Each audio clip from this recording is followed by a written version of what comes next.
Sir మేము ఒక్కటే కోరుకుంటున్నాం సార్, ఏంటంటే ఆ రాష్ట్ర మిస్టేక్ని సరిచేసి మాకు మెయిన్స్ ఎగ్జామ్ కండక్ట్ చేయండి సార్. ఎందుకంటే 2017 తర్వాత వచ్చిన నోటిఫికేషన్, అదేవిధంగా ఇప్పుడు మెయిన్స్ రాస్తే ఖచ్చితంగా 100కి 100% న్యాయపరమైన చిక్కులు వస్తాయి సార్. అది కోర్టులో కేసు ఉండిపోతుంది, ఎన్ని సంవత్సరాలు అవుతుందో కూడా తెలియదు సార్.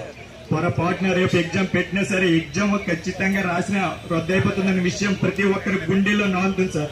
రేపు ఎగ్జామ్ రాసి ఇంటికి ఏ మొత్తంతో వెళ్లాలో కూడా సార్ మీరే చెప్పండి సార్. ఒకసారి 2017 తర్వాత వచ్చిన నోటిఫికేషన్ అయినా సరే అది కూడా సరిగ్గా లేకుండా ప్రభుత్వం బాధ్యత వహించకుండా ఈ రోజు రేపు మెయిన్స్ పరీక్ష ఉండగా ఈ రోజు ఎంత వేల మంది నిరుద్యోగులు రోడ్డు మీద ఉంటున్నారంటే అది తప్పేనే అర్థం సార్. మన రాష్ట్రం మొత్తం అర్థం చేసుకుంటుంది సార్. ఎంతో మంది మేధావర్గం కూడా ఖండిస్తున్నారు సార్. అయినా సరే మన ప్రభుత్వం అనుకోని మేము కంకణం కట్టుకుని గెలిపించుకున్న మా ప్రభుత్వం మా వైపు లేకుంటే ఆ బాధ మాకు ఎంతగా ఉంటుందో ఒకసారి ఆలోచించండి సార్.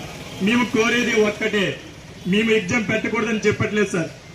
రాష్ట్ర విధానాన్ని సరిచేసి మాకు మెయిన్స్ కండక్ట్ చేయండి సార్.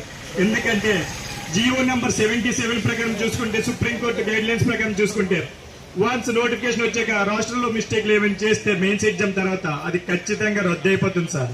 ఎందుకంటే గత ఇటీవలి కాలంలో చూసుకుంటే జార్ఖండ్ ప్రభుత్వంలో ఇదే జరిగింది సార్. మాకు న్యాయ వ్యవస్థ పైన మాకు అవగాహన లేకపోవచ్చు, కానీ మా సమస్యను మీ దృష్టికి వచ్చాక దీని వెనుకల ఉన్న తీర్పులన్నిటి గురించి మీరు తెలిసే ఉంటుంది సార్. ఒక్కసారి సార్ ఇన్ని వేల మంది రోడ్డు మీదకి వచ్చామంటే అందులో బలమైన తప్పు ఉందని మీరు ఒక్కసారి అర్థం చేసుకోండి సార్. రేపు ఇంకా అనకూడదు 24 గంటలకు, ఇంకా 16 గంటలు కూడా లేదు సార్. అయినా ఎవరి స్థలాలకు మనం వెళ్ళాలి అనకూడదు. శ్రీకాకుళంలో ఉన్న వ్యక్తి అనంతపురం వెళ్ళి రాయాలి, వైజాగ్ లో ఉన్న వ్యక్తి చిత్తూరు వెళ్ళి రాయాలి. అయినా సరే ఇప్పటికీ కూడా ఎవ్వరూ కదలకుండా అంత బలంగా ఉన్నారంటే మేము ఎగ్జామ్ రాసినా సరే ఖచ్చితంగా రద్దు అయిపోతుందని ఒక బలమైన కారణం ప్రతి ఒక్కరి గుండెలో నానుతుంది సార్.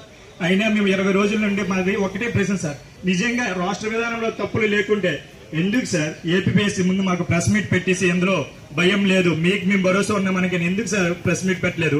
ఎందుకు సార్ 175 మంది ఎమ్మెల్యేలలో ఒక్క ఎమ్మెల్యే అయినా సరే ఇందులో ఎటువంటి మిస్టేక్ లేదు, మీకు నేను భరోసా ఉన్నాను, ఎందుకు సార్ భరోసా ఇవ్వలేదు?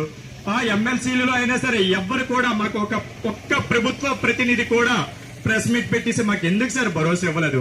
మీరు భరోసా ఇవ్వలేదంటే అందులో ఎన్ని తప్పులున్నాయో ఒక్కసారి ఆలోచించండి సార్.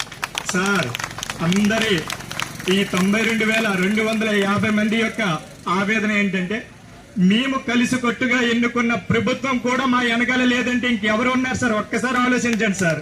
మేమందరం పని పట్టుకొని గత ప్రభుత్వం మాకు ఎంత నిర్లక్ష్యం చేసిందో కూడా మాకు తెలుసు సార్. ఆ నిర్లక్ష్యం ఇంకొకసారి చేయకూడదనే సార్ మిమ్మల్ని మేము వెన్నుకున్నాం సార్. సార్ కొద్ది నిమిషాలలో నారా లోకేష్ గారైనా సరే, మా యువనేత పవన్ కళ్యాణ్ గారైనా సరే, ఇక్కడ అందుబాటులో ఉన్న ఏ అధినేత అయినా సరే మాకు మీరు భరోసా కల్పిస్తారని, అదేవిధంగా రాష్ట్ర విధానంలో మిస్టేక్స్ సరిచేసి ఎగ్జామ్ ని కండక్ట్ చేస్తామని మీరు వెంటనే వెబ్ నోట్ విడుదల చేయాలని ఈ 92,000 మంది 92,250 మంది తరఫున నేను మీకు చేతులెత్తి నమస్కారం.